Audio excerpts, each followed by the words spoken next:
Bandeko balandi Tour de Babel esengo mingi ntango tokutanaka lisusu. Troisième partie, il y a prophétie d'Étienne Tshisekedi à Fachi. Félix Antoine Tshisekedi Tshilombo. La prophétie ebimaki ebele na nzela ya prophète Samuel Tshisekedi Fati, pas Fachi, Fati, ngolo kola kisa father en anglais, Titi. Et la prophétie c'est belé. Et la kisi prophétie na bakonzi belé. Pena basala nzambe mususu, mais to se focaliser kaka na prophétie oyo esalamaki mingi na Étienne Tshisekedi pe na Fachi oyo eza kocontinue kosalama mpona Fachi. Prophète Samuel Tshisekedi mbote mingi. Mbote ndeko Beledu.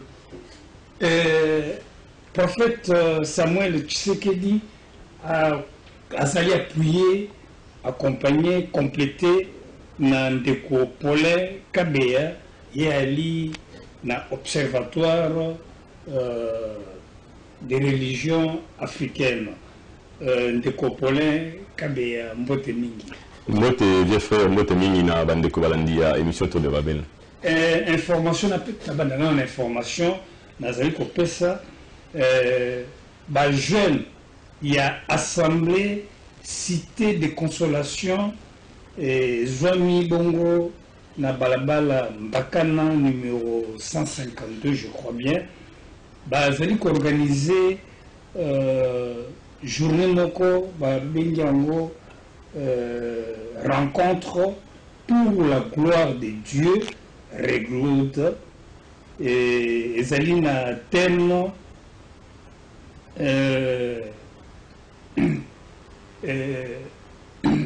ezali na thème nini naza koloba kotanga ngo ekozala na thème ya le surnaturel et le naturel ekozala bongo na kati ya église na bango samedi na 15h na 16h et toujours na église assemblée cité de consolation samedi le 3 avril au Koleka na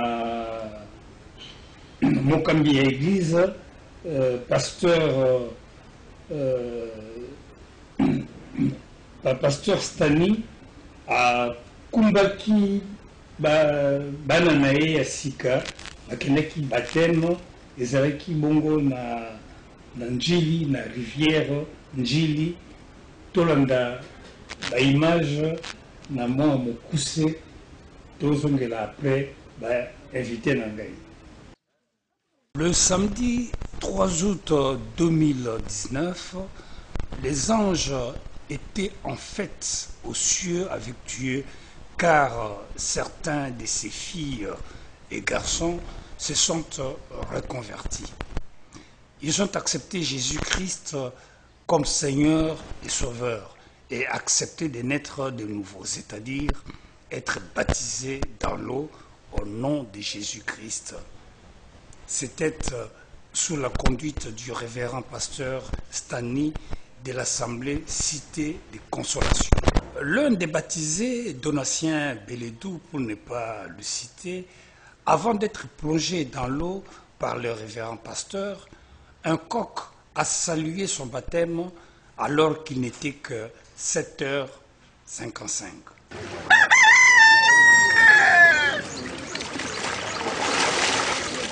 Heureux d'avoir accompli sa mission de ramener à Dieu ses brebis égarées, le révérend pasteur Stani a posé avec tous les nouveau-nés en Christ en les exhortant à tenir compte du fait qu'ils ne sont que des bébés dans la maternité du ciel, qu'ils doivent être vaccinés du Saint-Esprit pour survivre dans ce monde corrompu par le diable.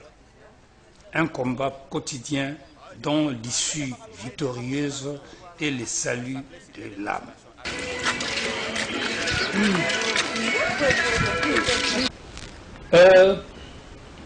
Prophète, Oui. Paulin, Tulokolobela, bien sûr, makambo ya papa Etienne Tshisekedi pe na mwana Tshisekedi, mais tant que ça koloba pona Tshisekedi toza komona la tractation ou les akoleka ya suka wa pona Tshisekedi semaine prochaine, d'habitude que la date nini mardi prochain. Premier ministre à promettre finalement que Nakanisia Kobi son gouvernement et cause na 65 je crois, 65 portefeuille, 42 pour la FCC, 23 pour la cash.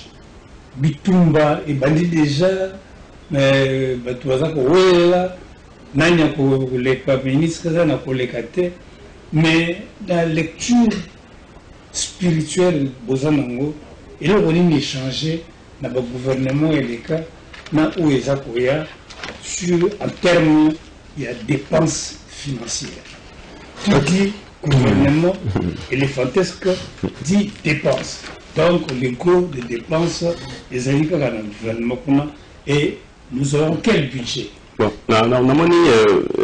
déjà, prophète Azoninga, parce qu'il y a un moment déjà dans le niveau spirituel. Maintenant, il y a que dans le niveau social, avant c'est un niveau spirituel. Le niveau social, oui. Parce que, en fait, ce qui est Azoninga, c'est parce qu'il faut comprendre une chose. Le spirituel est toujours lié au matériel. Il y a un épisode de comprendre. Parce que, Makambo est awa, et ça, Makambo c'est salama quelque part. Bisous, toujours vivre en réalité, c'est l'esprit.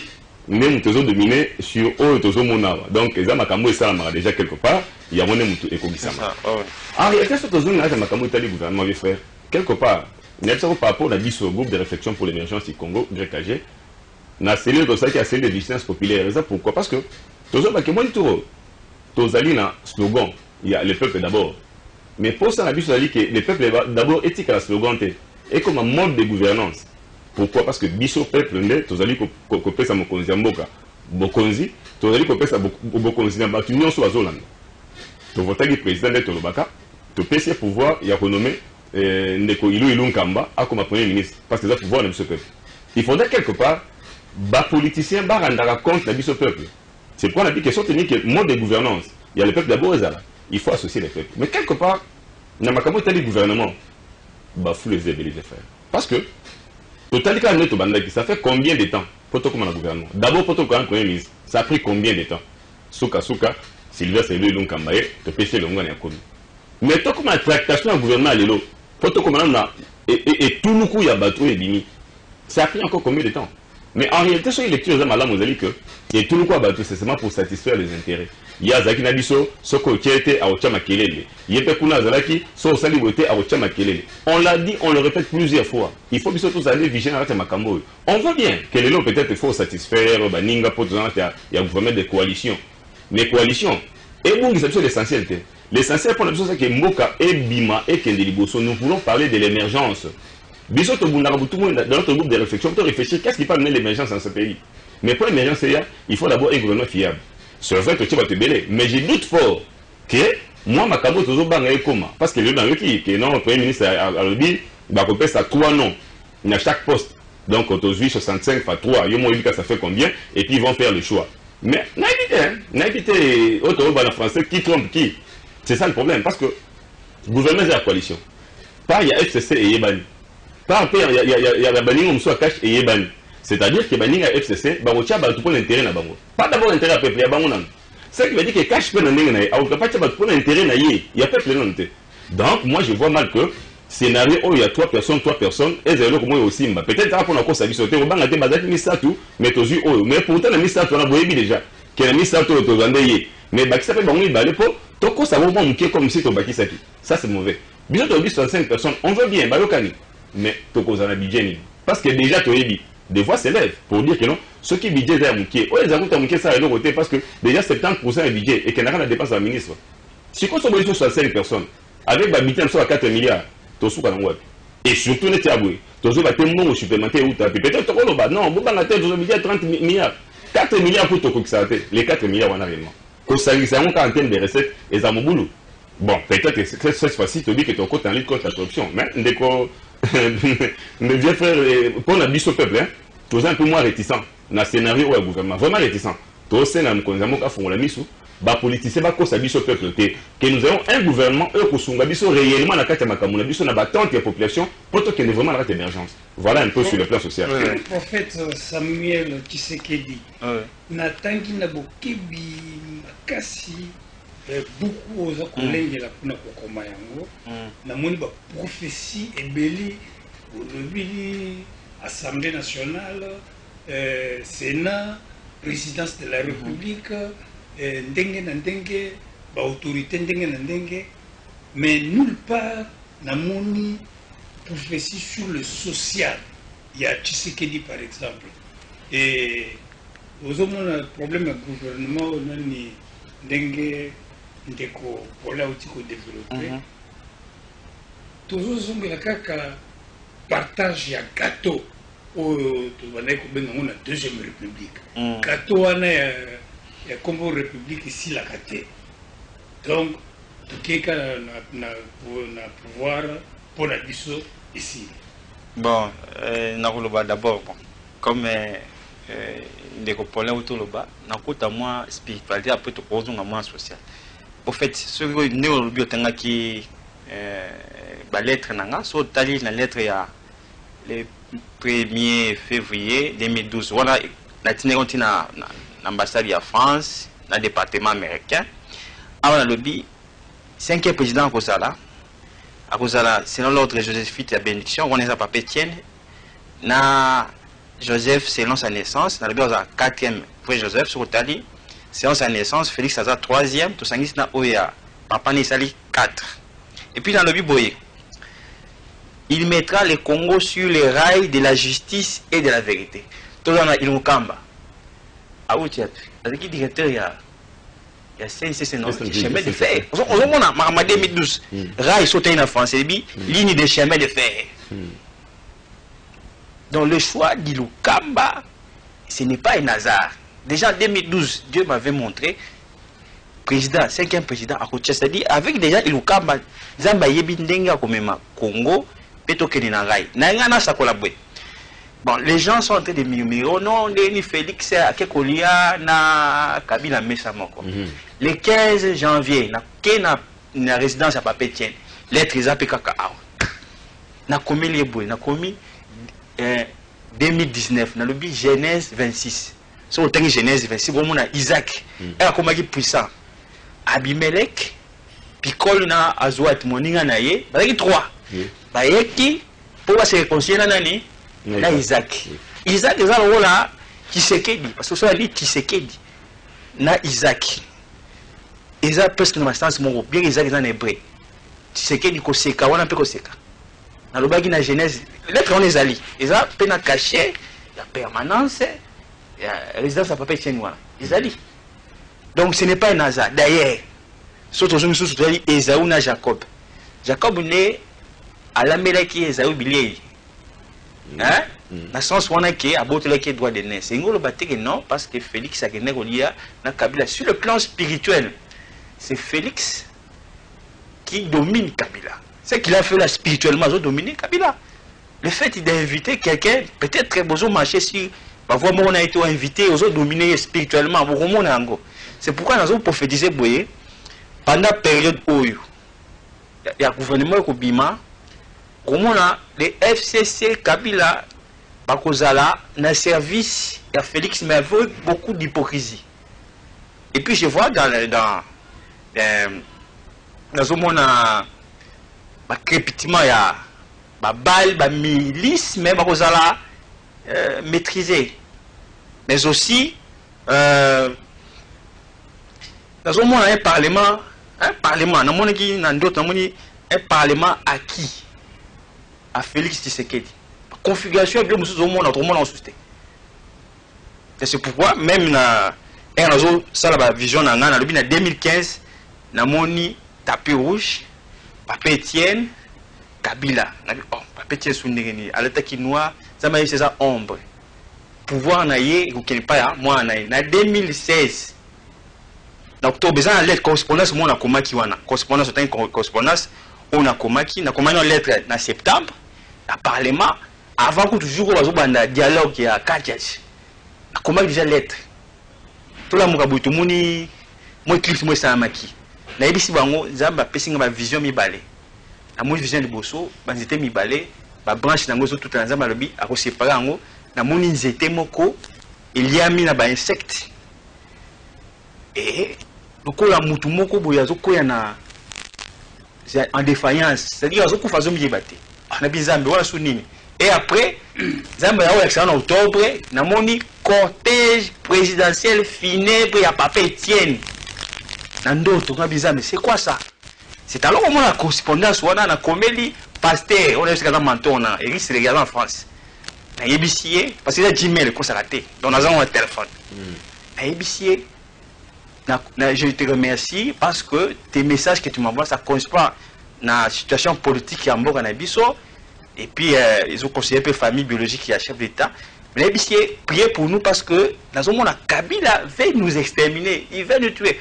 Pourquoi je lui ai dit ça? Parce que Dieu me dit que au moment du discours Eden Kojo à Salakiwana, Eden Kojo est médiateur, aïe pour aïe ça tous les protagonistes. Et comme yo Bomamoto appelé si monte dans 6 ça, si vous prenez 6 ça.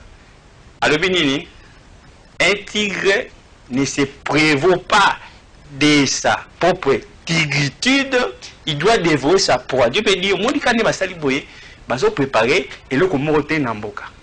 Donc quand je dis Kabila exterminé, il faut que je la sens où on est que Kabila a déraciné comme il y a Tshisekedi. Il y a un moment même Papa Etienne Koufi, comme ils ont malmené Félix. Ils ont été pris comment?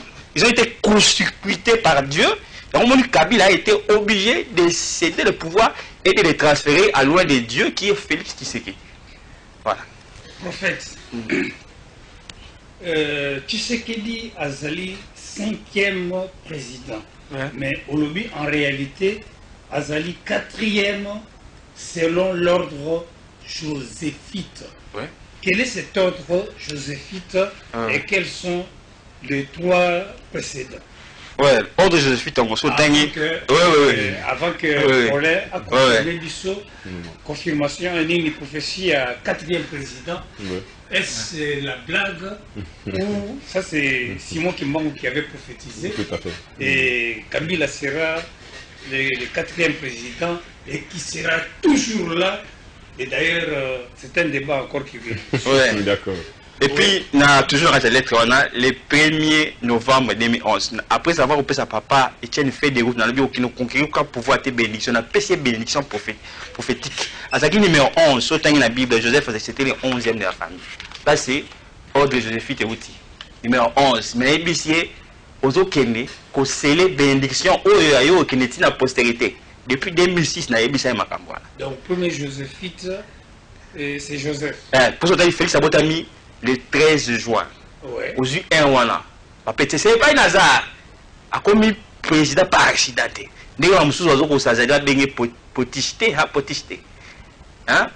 Félix est grand d'esprit. Alors, s'il passait même beaucoup de chefs d'État en Afrique. Et vous allez le constater. Donc, c'est fact. Voilà. Et qu'en est-il du 4e président? C'est un mythe. D'abord, non, une réalité. Et qui concorde d'abord Namakambo Yazolo. Parce que, bon, c'est inédit. Il y a que nous prophétisé dans le plateau. Ça, c'est vraiment inédit. Mais on a compris d'abord prophétie avant que tu zonga. On a compris prophétie. La partie lui dit, Talisinga n'est pas crépitement, mais qu'on a maîtrisé, ainsi de suite. Il y a quelqu'un qui a prophétisé, c'est Simon Kimbangu, Namakambo Toloba. Mais cette prophétie de Simon Kimbangu a été complétée par quelqu'un d'autre, Otubeng Papa Diangenda. Diangenda a complété la prophétie. Donc avant toujours on a prophétie, on a fait ça en compliment à Diangenda pour nous compléter le prophète. C'est ça. Diangenda a complété prophétie en Nabi, oui. Parce que la prophétie, c'est mon Kimbangu. C'est sous les règles du 4e président que le royaume sera instauré. C'est-à-dire, ma solo tobe émergence, ce sera sous les règles du 4e président. Parce que, ah, tobe ta ma solo mbala mingi vieux frère. Total, ça va tout tel, n'est kokisama. Bon, les gens doutaient avant. Pourquoi? Parce que peut-être, bah, mais c'est bon. À mon avis, tes prophéties, bon, ils causaient en blague. Mais, au fur et à mesure, ils ont commencé à comprendre que, oh, Tolba est kokisami, oh, Tolba est kokisami, oh, Tolba est kokisami, ils se disent, ah, tiens, et cause à la solo. Pour mon temps, au mon débat, je me rappelle une chose. Na plateau, ça n'a la caméra. Est-ce que Makambo ose le bol? Torozon, comme ça, Torozon, c'est image, je vais faire, j'assume. Pourquoi j'assume? Parce qu'on a dit que le professeur n'était pas si beau qu'Imbangu, et n'était pas n'importe qui. C'est ça le problème, donc j'assume. En fait, il y a rien dans lui, le professeur n'a qu'un côté de Kobisam. Il y aura un moment, il y a tout à paracher, à qui on a mon poussé, à Betty Solo, il y a mon Melikaya. À dit mon Melikaya, à Zagé la Zamba. Et à Melikaya, moi, Mego, son gars, il y a un moment, à boire qui on a Zamba. Mais son gars, il y a un boire qui on a, et tout mis Zamba. Tant que tout mis Zamba. Il y a un moment où tu es comme Poukou. À mon niveau, tu l'es qui? Et c'est lui qui fait qui m'a eu au bâtiment. Mais à Poukou, Bazama doucement, à Kimi, à côté de la boule. Pour moi, nous sommes pour moi. Mais tant que Poukou a Batami, il y a eu aussi des Gorodo. Les Gorodo dit, au même moment où tu es qui, on a un retour au bâtiment, qui m'a à mon niveau boulot. Mais elle était là à Poukou. À côté de boulot, à côté de Poukou, on a qu'à te dire. Moi, tu es allé, il faut te battre parce qu'il y a comme une confrérie. Mais il y a mon soir à Souka, comme on est mouma. Il n'y a pas le qui boit moins zappé. Akima, Akina, le boulot, là, il y a moins de boulot. Mais là, on compte à taille, mais on peut. Mais on fait des Gorodo. Il est comme. Donc, ceux qui montent ici, na lena ligorodo. So na sisi na ligorodo na lepe pour. Mais ndenge za masama makamuna ye. Monte peli et sali linga ba nuage évaporation de baka suka mbule beti. Tellement bula makasi maye écoute na libule bomi nanguma na ligorodo na puku. Et ça c'est qui va arriver au Congo. Il y a dans le dit. Au moins le professeur et pour c'est maintenant pour lui. Il dit que ce sera un mercredi à 15h. Papa Nyangena avant ça moi. Un mercredi à 15h. C'était pour parachever profession Tozo sur les 4 présents. Pour le compléter ma camologie. Donc, il y aura, et là, votre bien opération. Les méchants seront exterminés. Mais pas méchants. Pas d'accord en opposition. La majorité, il y a aussi les méchants. Donc, c'est les méchants qui seront exterminés. C'est une amicolo. Tu as vu la majorité là au web. Donc, il y aura toujours les méchants qui seront exterminés. Mais pour revenir à la 4e président, il y a ceci. Les Oyo, personne ne peut contester le fait que Joseph Kabila règne, tandis que Fachi gouverne. Personne ne peut le contester. Et ça va que il a l'armée, il a ceci, il a cela, donc exact. En réalité, quand Fachi est arrivé, Fachi n'est pas un cheveu où il n'arrête à sauter. C'est la bonne personne qui est arrivée au bon moment. Parce qu'elle est juste pour compléter la prophétie. Il y a un moment où on a dit tout à l'heure que non. Par rapport à Rai, Sylvain c'est lui c'est un choix. Et pour permettre à ce que nous avons été dans le mais moment où mais avant comment moi ma quelle est le comment parce que sur le terrain sur la scène politique il y a des signes qui ne trompent pas si nous faisons quoi ça c'est-à-dire que la coalition il arrivera un moment où la coalition est au boulot professeur le bien ça fait grave parce qu'il dit que non dans mon bateau va servir mais on servir avec hypocrisie parce qu'il y aura d'autres ordres vous avez fait à Pessi Baboui. Pourquoi? Parce que l'économie, on a besoin de la politique. Et ça, on a besoin de tout le temps. On a besoin de ça. Qui me dirait que Ndeo Kabila a besoin de ça en 2023? Non, ça fait la besoin à conseiller sur information. Or, en attendant, Fachi a besoin à s'affirmer. Mais bon, il est à s'affirmer que ce qui fera que prophétie est possible, et tu sais que tu le vois. Parce que quand je parle du 4e, selon l'ordre de Joséphine, mais il est le 5e président. Mais c'est sous les règnes du 4e qui est Joseph Kabila qui est Makamo et Kokisa. Donc Joseph Kabila sera là pour vivre ça. Tokene na Lombongo présent na prophétie, il y a 2 avions, na 2 parachutes. C'est un rapport avec le voyage. Oui, merci beaucoup. Il y a Tshisekedi, Fachi. Et ça signifie quoi? Oui. Et qui rapporte ce voyage Oui, un comme le président, juste a auto-prêté serment en février. Mais puis, nous avons 2 avions, 2 parachutes. Je vais expliquer. Je vais expliquer. Il y a quelqu'un qui est en Angola, il y a Kenya, pour investisseurs, et puis il y a en Éthiopie, na Brazzaville. En fait, nous sommes ennemis, des zones na Brazzaville. Il y a que asololi na Sassou ake ba ngaba bundisa ba no buse pe na Union africaine pour na makambo ka ba vérité des yeux ake wana mamu za masai nini na lobi ba luka équilibriste au moins la dimension ya prophétie ba luka équilibriste ba mona boye équilibre tient équilibre ya moyo ko bima binaire 2 au monde ba ko deuxième vice président na Union africaine. Et puis toujours dans ma voyage wana na eko sakola lisusu avant kene na Sénégal na Kenya lisusu na nini ya one sommet oya abengisi pa Macron na bi nazo mona bazolo banele wa vision mo bi vision makamna mona ke kusami so botai ba image na lettre na komi na lobby parce que kene ba lo ba important et si kawane effectivement journaliste à lobby monsieur Félix votre présence ici est important pour nous. Nous avons une dimension.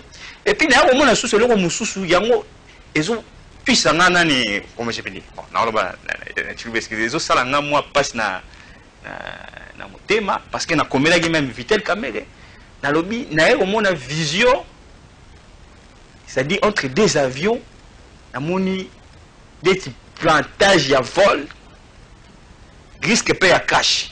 Donc l'esprit des morts ils ont menacé accident hein? On a niveau ya directeur cabinet pe na président de la République yango na sengaki bango to créer comité moko ya cellule présidentielle ya prière ils a permanent oyo et au kamama na 26 intercesseurs qui ont un okamba pour na président de la République parce que le fait que y a kenaki na stade de martyrs ake koboza susu Congo na maboko ya Nzambe faut ba que Satan personne.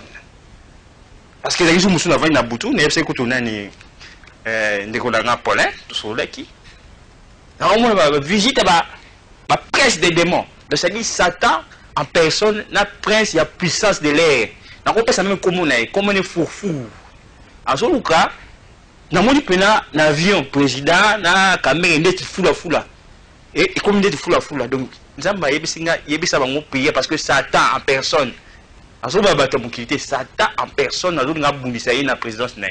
Donc atika la pena nzela nzambe atenga mate pour so atengami code 50 33 11 pensa le psycho na profession ko kolingola ba tali di Congo ya TV code wana 50 37 11 za code ya mboka ya kolokota nini mbongo diamant spiritualité toni. Bon na limola on a kata lettre na lobele makambo ya surtout tangi Matthieu 25 où ezaki mukonzi mo mboka apesa ki basali na misato mo apesa ki 5 talents mususu mibale mususu moko wa 5 talents yake ya 5 talents a fructifié comme sur 5 ya mibale 2 talents et commis abakisi 2 oya moko a 8 talents ya sanini abombi c'est comme ça ba yebisi ngai yebisa na ba principaux candidats misato wana que oyo akolinga pelisa moto na mboka nzamba ko sa